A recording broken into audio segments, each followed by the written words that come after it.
the probability that we see silver well north of $100 to me is rather strong. Could it be as high as 200 or higher? Sure. But when you talk about doré bars, China refines between 60 and 70% of all the world's unrefined silver. It's coming out of the ground at 7-to-1. So in terms of its geologic ratio, 4450 divided by 7 is $635. As crazy as that sounds, they do this specifically to protect the shorts for some stupid reason, but they do. They drive down the price. All these traders get squeezed. Silver drops, and who's sitting there? Thank you very much. The big traders who have been standing for delivery. The margin increases are something the CME has done for a long time in markets that rally, and it's specifically targeting the longs. Oh yeah, everyone's fixated on Samsung going to Mexico to open up a mine. Sean said to me well over a year ago, how you put in these export restrictions and problems with the refining in Switzerland, nothing's coming in from the Royal Canadian Mint. And all of a sudden you have a market that is really, I hate making those guesses. I think $100 silver is something, Keith Neumeyer made it famous years ago with his triple-digit silver shirt that he sent me for during Christmas maybe 4 or 5 years ago. And, at the time people laughed about that, but he's not too far from being off. And in fact, if you could take a technical, viewpoint of it and talk about a 45-year cup and handle formation that was broken. Now, a cup and handle formation in technical analysis is one of the most bullish formations you'll ever see, especially one that's 45 years long. So at the top in 1980, you had $50. At the bottom in the early 90s, you had $4. The difference from top to bottom is $46, right? So then you get back up to 2011, $50. It's rejected. That's the top of the cup. Then the handle comes down to where we were just recently when we broke through 50, and off it goes. Now, technical analysis would say you take the top, you take the bottom, which is 50 minus 4, 46, add it to the breakout, that's $96. Not too far from it. Now, at the same time, if you take right now the price of gold at 44.50 and divide by 45, well, you can see what that's going to be pretty easily. The calm part everyone misses here is that this isn't a hype call. It's a math problem hiding inside a long-term chart. Andy Schectman is pointing to a 45-year technical structure that very few assets ever form, let alone break cleanly. A cup and handle spanning from 1980 to today reflects decades of suppressed price discovery, not a speculative run. The $96 to $100 target comes from textbook technical projection and a century-long gold-silver ratio, averaged near 45, not emotion. That matters for portfolios because it reframes silver from a trade into a delayed repricing event. What Andy Schectman hints at next challenges why this breakout may not behave like past cycles. 44.50 divided by 45 is $99. 45 is pretty much the average price ratio we've seen for the last 100 years, and that's with central bank manipulation holding down the silver and gold price. Gold for Gibson's paradox, silver for the military-industrial complex. We can go down that road maybe when I see you in Vancouver what I mean by that. But the point of it is that whether you take the 100-year average, whether you take the breakout of the cup and handle, I think $100 is easy. But it's coming out of the ground at 7-to-1. So in terms of its geologic ratio, 44.50 divided by 7 is $635. As crazy as that sounds, I'm not saying it's going to get there, but put it in perspective when you see what Bank of America says. And they're using the gold-silver ratio as their barometer because they're saying $500 or $5,000 gold next year. So you take 5,000 and divide it by 45 and you get $111. Take 5,000 and, divide it by 35 where it got down to in 2011 and you're at 142. Look, all I'm saying is that we're still undervalued. There's still a long way to go by every metric, whether it be historical price averages in relationship to gold, geologic averages that go back 5,000 years, and really an asset that's never been allowed to find real price discovery. Here's the uncomfortable truth. Even conservative ratios expose how distorted silver pricing really is. Andy Schectman lays out that the 100-year average gold-silver ratio already implies triple-digit silver without invoking extremes. When Bank of America floats $5,000 gold using that same ratio framework, the math forces silver higher whether markets like it or not. The 7-to-1 geologic ratio quietly reveals how financial pricing has drifted far from physical reality over centuries. Investors should hear this as a warning about mispriced risk, not a promise of moonshots. And what Andy Schectman points to next explains why this distortion has been allowed to persist so long. So yeah, I think we still have plenty of room to go. But Charlotte, I want it to be very clear, you don't buy the problem people made in 2021 with silver squeeze is that they bought it for the wrong reason. And I think they became disenchanted with its performance. You don't buy silver to become wealthy. You buy it because it is wealth. For 6,000 years, if you look at gold and silver cumulatively mentioned over 700 times in the Bible, it's been wealth through 2 world wars, German hyperinflation, the Great Depression, every pandemic, everything. And history doesn't always repeat, but it sure as hell rhymes. And now you see the biggest money in the world, the most well-informed money in the world, whether it be the central banks, the commercial banks, the sovereign wealth funds, or now the institutional traders here in the United States that are showing you through delivery of both gold and silver just how important it is. And silver now being critical in both the European Union and the United States, prioritized in Asia.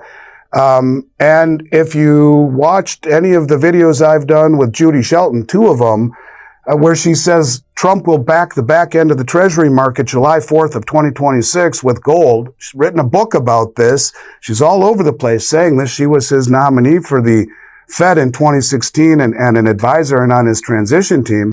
This is where speculation ends and asset discipline begins.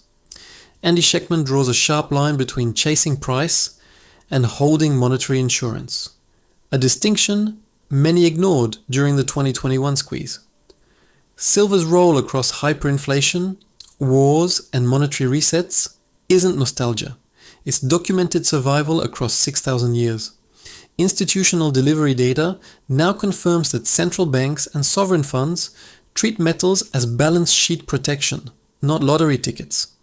For investors, this reframes silver as a risk management allocation rather than a trade.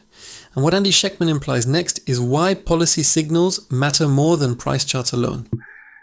You're beginning to see that gold seems to be, whether it be here in the United States, perhaps backing the long end of the bond market, or in Asia and the BRICS with a settlement vehicle to settle imbalances in trade or currency. Gold is finding a way to, I think, be reintegrated quietly into the monetary system, and silver is just being recognized as something you better damn well have or else. And that's what we see happening between very large sovereign nations, who many of which have a head start on us. So yeah, it's going to be an interesting year. And rather than pick a price, I say we live in a world of probabilities.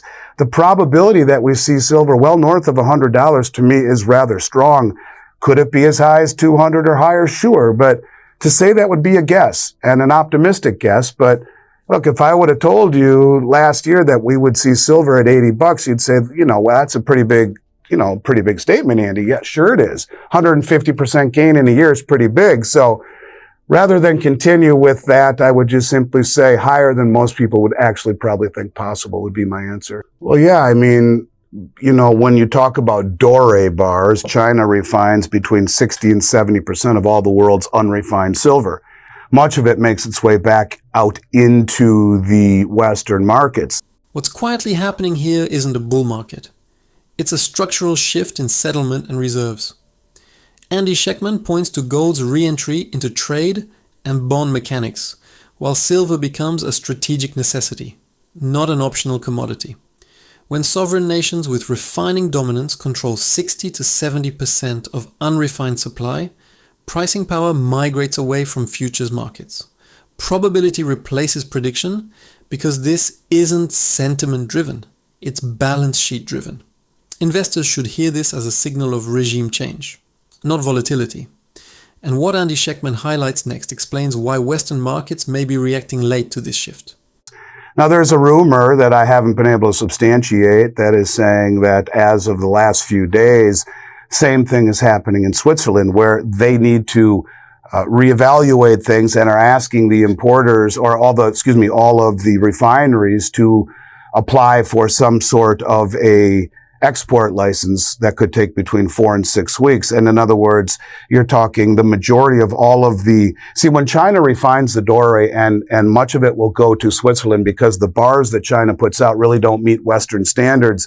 So, the Swiss refiners, and in particular, Pamp Swiss, Valcambi, Argo Herreras, and Metalor will take these bars and melt them down and re-refine them into kilos and 100-ounce bars that the West wants. Well, now all of a sudden you're putting a massive delay on that because things are changing very quickly.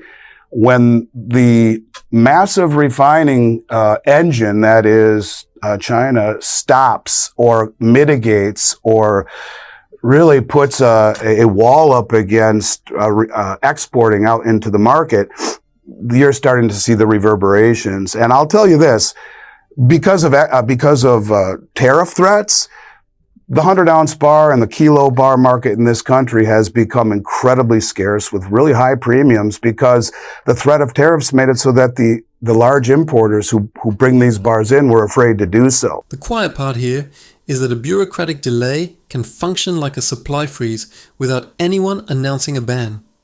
As Andy Schectman has warned, when refining bottlenecks stack on top of tariff threats, physical markets break before paper markets notice. A 4 to 6 week export license delay doesn't sound dramatic, but in bullion logistics, that can choke nearly all Western standard bar flow. Swiss refiners process a huge share of global doré into investment-grade bars, and premiums spiking are the first signal stress is real. This isn't speculation. It's visible in retail shortages and dealer spreads. And as Andy Schectman often points out, these distortions tend to surface before price repricing catches up. So now you put in these export restrictions and problems with the refining in Switzerland. Nothing's coming in from the Royal Canadian Mint. They make 100-ounce bars because of the tariffs.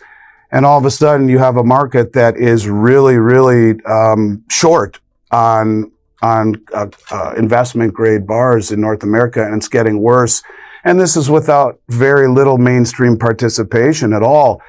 I think it's something to certainly be concerned about if you're looking for 100-ounce bars, or if you're running a company like mine. It's becoming very difficult to find what is normally the easiest product to get. Very interesting. And also on the note of China, I was reading this week that Chinese companies are already looking with the higher silver price at substitutions in solar panels. So I'm curious if you've been hearing about that, if that's something that could continue as the price stays higher. Yeah, I mean, that is a rumor, and who knows what happens to the quality of these solar panels. As silver, it has the highest level of conductivity for not only reflection but also for heat, and I think they are looking to do that. And if it goes the other way and the price goes way down and they were able to continue to use it, it would just mean that they would sell more solar panels. What should stand out is how fragile this market looks before retail demand even shows up. Andy Schectman has highlighted that North America being short 100-ounce bars is historically abnormal, especially when participation is still muted. The Royal Canadian Mint stepping back removes a major stabilizer, and tariffs amplify that absence into a full-blown supply squeeze. On the industrial side, substitution rumors sound logical, but silver's unmatched conductivity makes meaningful replacement difficult without degrading performance. Solar already accounts for roughly 15% of annual silver demand, so even marginal changes matter.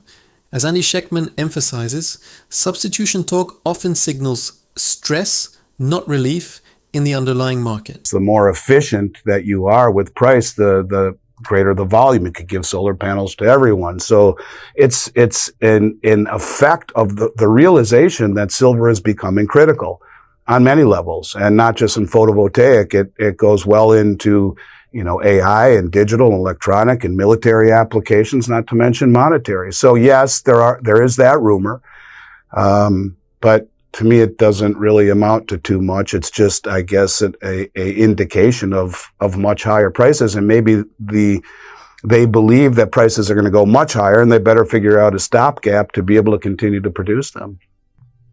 Yeah, I think that's an interesting point. Obviously, I know you can substitute metals for one another, but the quality is probably a question that we should be paying attention to. And another point I've been hearing related to that, I think, is Chinese and Indian companies reaching out to silver companies directly, even silver companies that are not yet producing, to talk about securing supply. So I think that's very intriguing as well, and gives a sense of where their heads are at as to price rises. So anything that you have heard there that you think investors should be aware of? I've been talking about that for well over a year, Charlotte. Sean Kuhn, who I'm sure you know, the CEO of Dolly Varden, has told me a long time ago, and I've been reporting it for at least a year, that, everyone's fixated on Samsung going to Mexico to open up a mine that was closed to take all of their doré and concentrate for 2 years. Okay, fine. But Sean said to me well over a year ago, the key signal here isn't substitution, it's preemptive supply control. Andy Schectman has noted that when end users bypass markets and go straight to miners, it usually reflects fear of future availability, not confidence in pricing. Silver now sits at the intersection of AI hardware, defense systems, electrification, and monetary hedging, which makes elasticity far lower than many assume. Talking to non-producing miners tells you buyers are thinking years ahead, not quarters. Historically, this behavior shows up before sustained price repricing, not after. For investors, this reframes silver from a cyclical metal into a strategic input. And as Andy Schectman often reminds, strategy-driven demand rarely retreats quietly. In fact, it was at dinner, I believe, at the Vancouver Resource Investment Conference, which is about a year from next week, and he said, or a year behind last week, you know what I'm getting at. Anyways, he said, yeah, China has been coming for at least a year to Mexico and Peru in particular. Now, Mexico's number 1, China's number 2, Peru's number 3 in production, but they've been going directly to the miners, disintermediating the marketplace, buying doré and concentrate. Doré are the bars that the miners will crudely refine, and I don't know to what percentage, but nowhere near full refining. And concentrate is a byproduct sludge of the mining process. They will pay double what the West will, disintermediate the market, ship it back to China, and refine it themselves. Now, this is the number 2 producer in the world, going to great lengths, flying to, South and Central America to do this, and to Mexico, building a deep water port in Peru, doing all of these things to be able to do this. And they're already the second largest producer. So this has been going on for a while. And I think it goes to show, if it's that important for China to buy silver in a pre-production, pre-refining stage, sending it all the way back and refining it in order to disintermediate the marketplace, I think it tells a signal just how valuable it is. And certainly, in my opinion, far more valuable than the dollars used to purchase it. This is what strategic accumulation looks like when a nation doesn't trust open markets. Andy Schectman has repeatedly pointed out that paying double for doré only makes sense if future availability is the real concern. China bypassing exchanges, refineries, and Western buyers tells you paper prices aren't reflecting physical value. Building ports and logistics just to secure raw silver is capital intensive and long-term by design. Historically, when producers hoard upstream supply, downstream prices adjust violently and late. For investors, this reframes silver as a geopolitical asset, not a trade. And as Andy Schectman underscores, assets accumulated quietly are rarely cheap for long. So yeah, all of these pieces put together are far more important than looking at them individually. What you have is the second largest producer of silver in the world, who is basically saying that this is not a metal that is properly valued, that in order to have an advanced society, one that is electronic and digital and AI and strong military and all of these things, that it's an asset that you need. And as we've documented for a long time, it's depleting. This will be the 6th year in a row of structural deficits of between 1 and 200 million ounces, if not more. And of the 800 plus million ounces mined, again, this last year, less than 200 million came from companies like Sean's that primarily mine silver. It's byproduct mining of copper, lead, and zinc, where the majority of the silver is coming from. So it's becoming harder and harder and harder to find it in large deposits. So it's no wonder that China is going to such great lengths.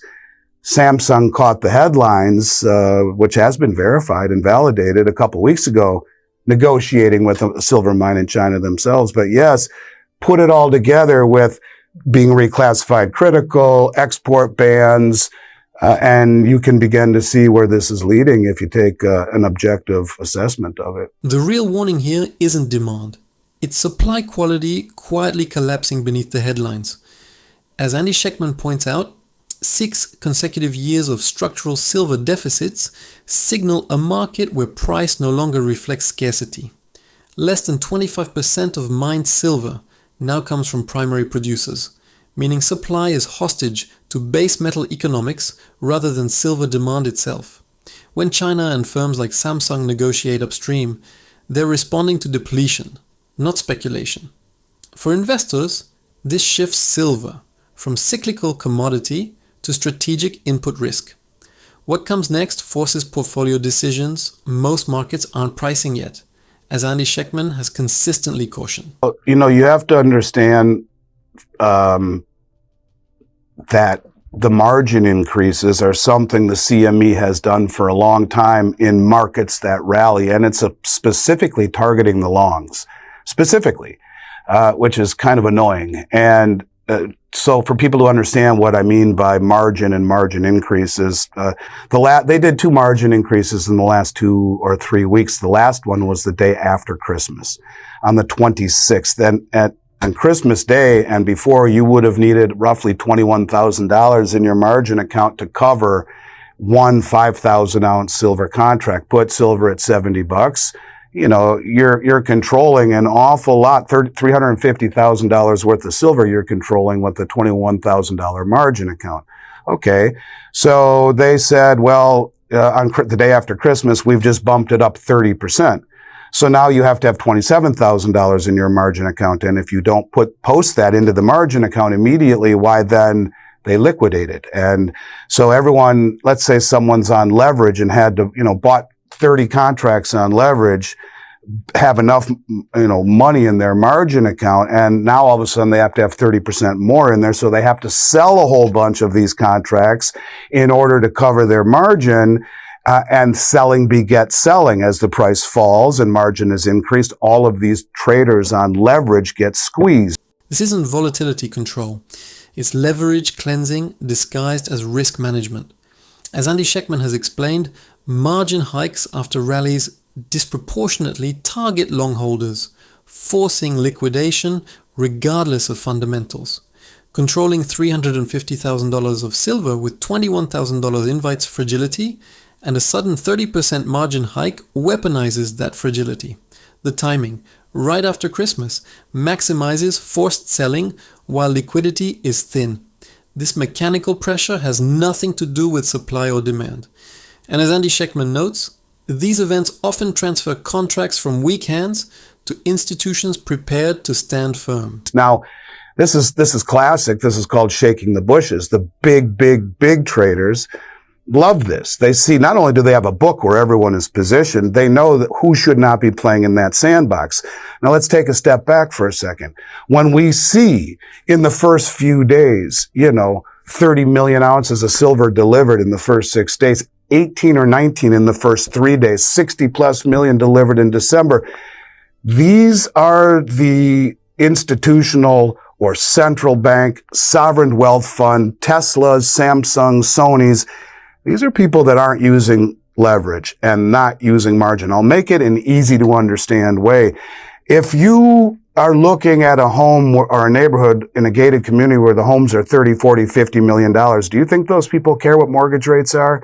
No, they don't. They come in and drop $50 million check, and it's probably their second home. The other one is up in, probably up in upstate New York in the Hamptons or whatnot. And so they don't care. But in a normal neighborhood where people are on mortgages, yeah, it's going to have a detrimental effect on the value of the homes, for sure, as mortgage rates go higher.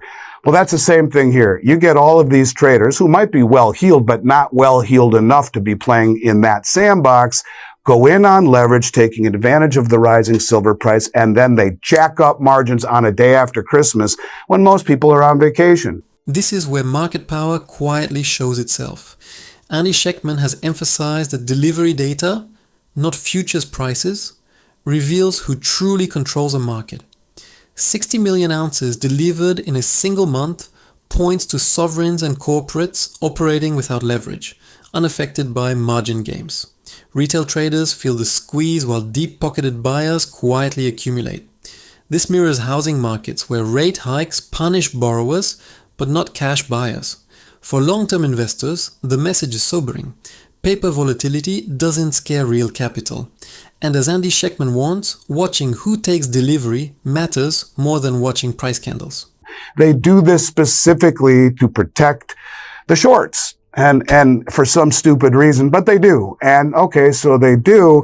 They drive down the price. All these traders get squeezed. Silver drops. And who's sitting there? Thank you very much. Waiting to pick it up at subsidized prices. This would be the big traders who have been standing for delivery. So, but what's interesting, Charlotte, in every market I can think of, go back to 2011, they did the same thing when silver hit 50. And then it took what? It took 15 years to come back. But that's not happening anymore. Because what's different about this market than anything I've ever seen in 35 years is the standing for delivery. These contracts in London and in New York have a delivery option, but no one ever did so. They would use it in terms as cash settlement or exchanging warrants back and forth. Paper promises, you own it, no, I own it. No, you own it, no, I own it. And with warrants, but now they're saying, yeah, no more paper, send me the real thing. Here's the structural break most investors are missing. As Andy Schectman notes, price suppression only works when contracts stay paper-based. In 2011, traders accepted cash settlement and silver collapsed for over a decade. Today, standing for delivery changes the entire power dynamic. Shorts can't recycle promises when metal is demanded. This forces real inventory stress, not just accounting losses. For investors, that's a regime shift with lasting implications. The market is no longer trading confidence, it's testing availability, a distinction Andy Schectman has repeatedly warned would redefine silver pricing.